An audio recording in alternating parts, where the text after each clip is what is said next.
My name is Avery. I'm a 62-year-old housewife. My husband, who I was married to for many years, passed away 2 years ago due to a sudden illness. Now, I live modestly, managing the inheritance my husband left me. I have 2 sons. Both are already married. But when my eldest son Henry got married, he and his wife offered to live with me.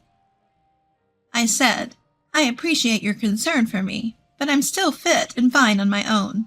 I don't want to be a burden to you newlyweds. But Henry insisted. I can't bear to leave you to die alone. I'm the eldest son. Let me take care of you. Don't worry about being a nuisance.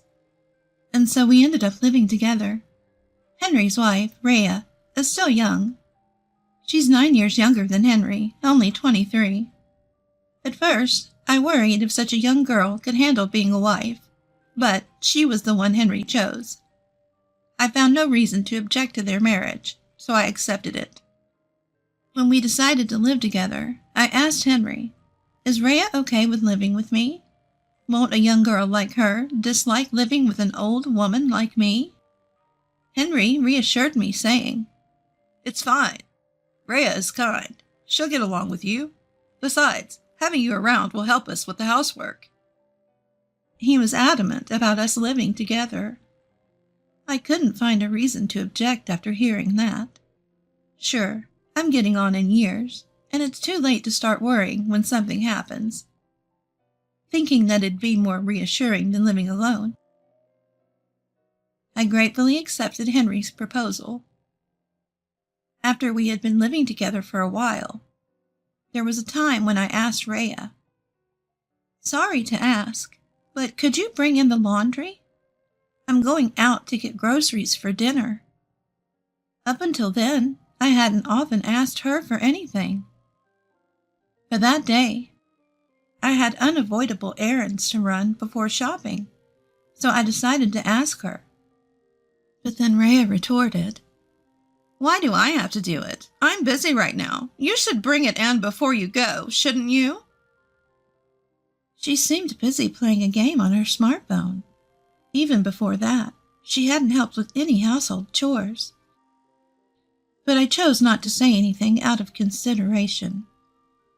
However, seeing her just lying there playing her game that day, I said a bit more firmly, If it's just a game, you can play it later, right? Could you please help out a bit? Rhea, looking annoyed, grumbled, You're always nagging. Whoever's free should do the chores, right?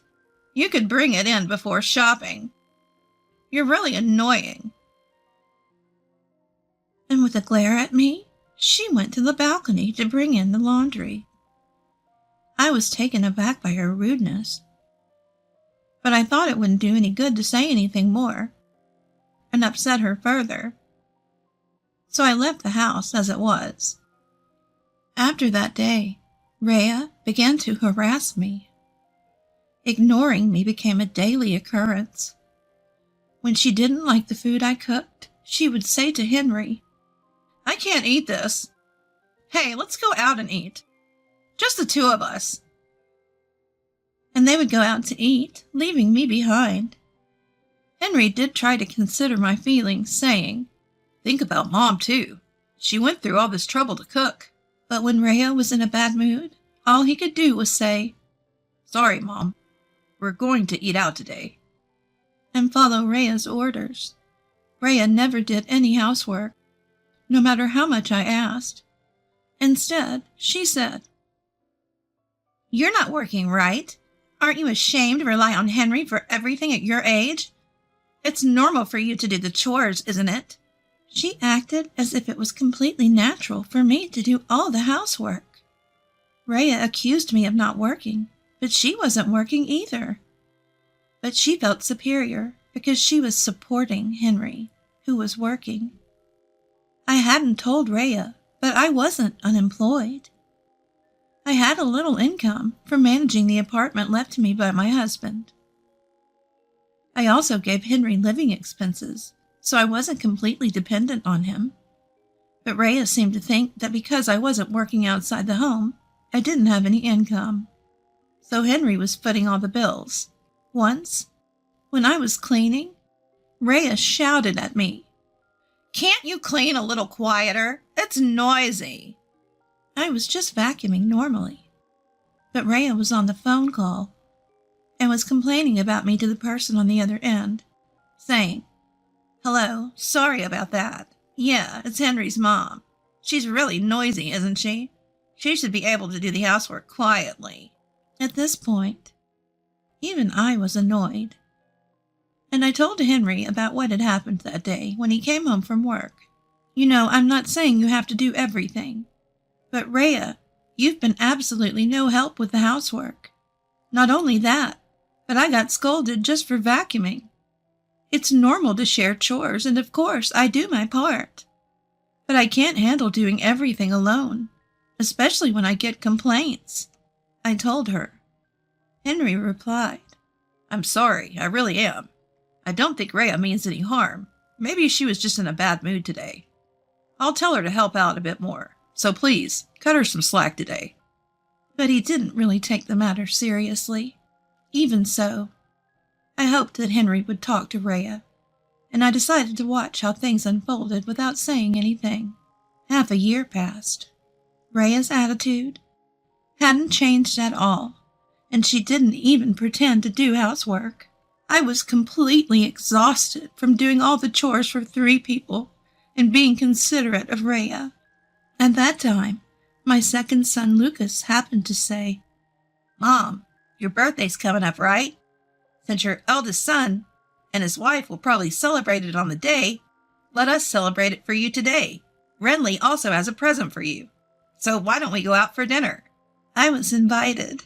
Lucas and his wife live in an apartment about 30 minutes away from our house. We didn't get to see each other often, but Renly, Lucas's wife, was kind and gentle, and she cared for me a lot. I gladly accepted Lucas's invitation, saying, "I'd love to. Of course I'll go." That night, after preparing dinner for Henry and Rhea, I went out to dinner with Lucas and his family. They had booked my favorite restaurant and gave me flowers in a bag as a birthday present.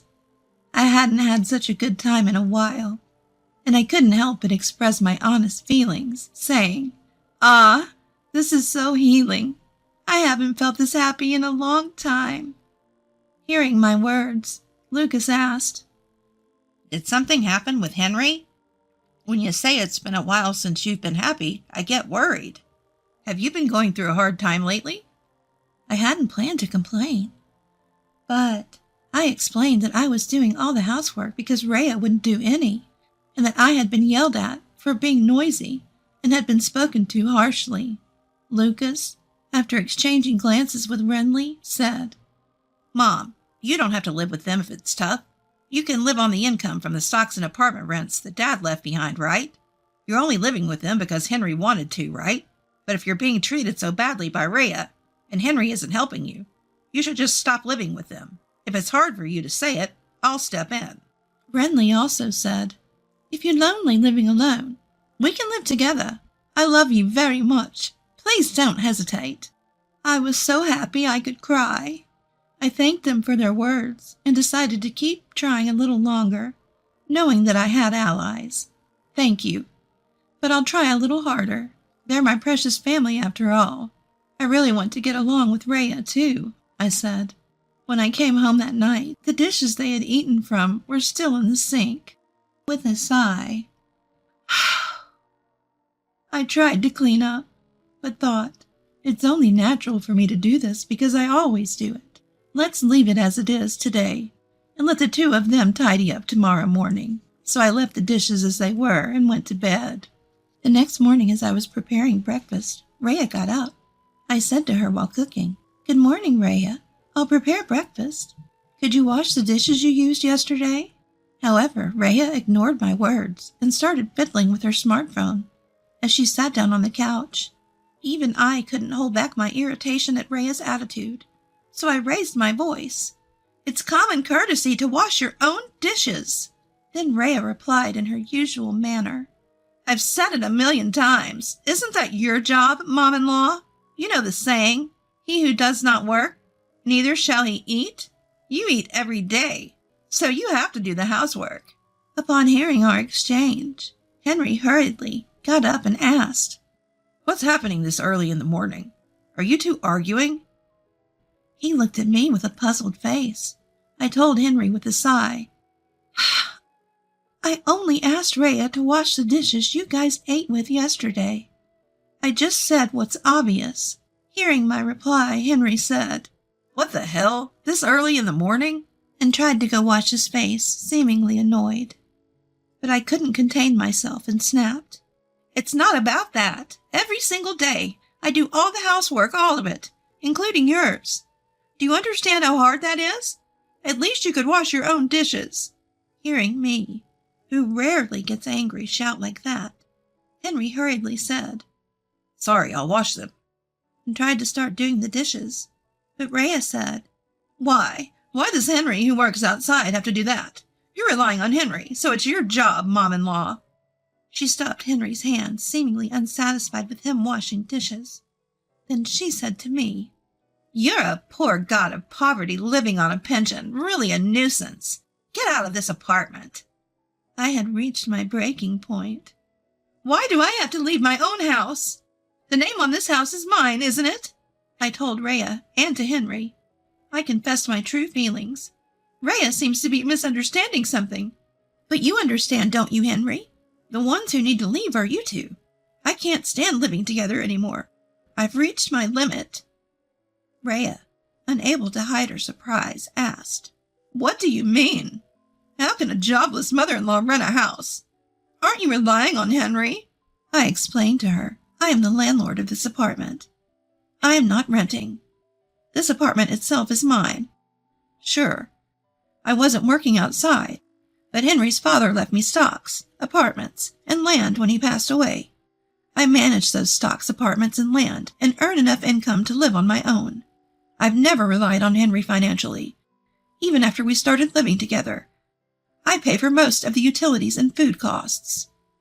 Rhea was speechless, then turned to Henry and said, So we've been living without spending much money. Henry just nodded silently in response to her words. I added, Henry might have wanted to show off to you, Rhea, but there's no way he could take care of all aspects of my life and take you out to eat, go shopping, and so on. Henry himself isn't earning that much yet. At that point, Rhea seemed to realize the gravity of the situation. She changed her attitude, her face pale, and said, I'm sorry, mother-in-law. I didn't know anything, and I've been saying rude things. Please forgive me. If our living together ends, Rhea won't be able to live the way she has been. She realized this and kept repeating, I'm sorry, in a flustered manner. Understanding the situation, they repeatedly apologized in a flustered manner. I told them, I'm not saying I won't forgive you. We're family after all. But living together is out of the question. We need to resolve this. You two should rent a house and live there by yourselves. Henry reacted to my words with desperation. I'd worry if something happened to you, Mom. From now on, Rhea and I will help with housework. I just don't want to leave you alone. However, I reassured him, I'll be fine. If you're that worried, I'll live with Lucas and his family. They offered to live with me when we went out for dinner recently if I was anxious about living alone. I initially told them I'd try a little longer living with you two, but now I realize it's impossible. It may be a bother to Lucas, but I'm going to stay close to them. Henry seemed to understand my firm stance, responding with a mere, I understand, and said nothing more. Rhea, on the other hand, spat out, So you're abandoning us, despite the fact that we've been taking care of you. Her tone suggested I was at fault. I realized there was no point in arguing with her and didn't say anything more. Within a month from that day, Henry and Rhea found a place and moved out. Due to the cost of rent, it seemed they could only afford a fairly old and small apartment. Rhea, who had never worked before, apparently started a part-time job to support their living. Henry informed me that Rhea was constantly complaining about juggling housework and her job. Their life seemed to be filled with nonstop arguments, and Henry seemed completely worn out. Henry kept contacting me saying, "If only you'd forgive us. We'd like to live together again." But I had no intention of going through that again. After Henry and the others left, I moved in with Lucas and his family after some time. Even though I told them there was no need to push themselves, Lucas said, "It actually helps us a lot to live with you, Mom. Renly really wants to live with you, too. She wants to learn how to cook like you do." And so we decided to live together. Since we started living together, they have told me, it's okay to say if there's something you don't like, okay? We'll do what we can when it comes to housework, making sure we don't inconvenience each other. I spend my days cooking with Renly, enjoying my hobbies, and just having a fulfilling time. Right now I am very happy. From now on, I want to live in a way that doesn't destroy this happiness.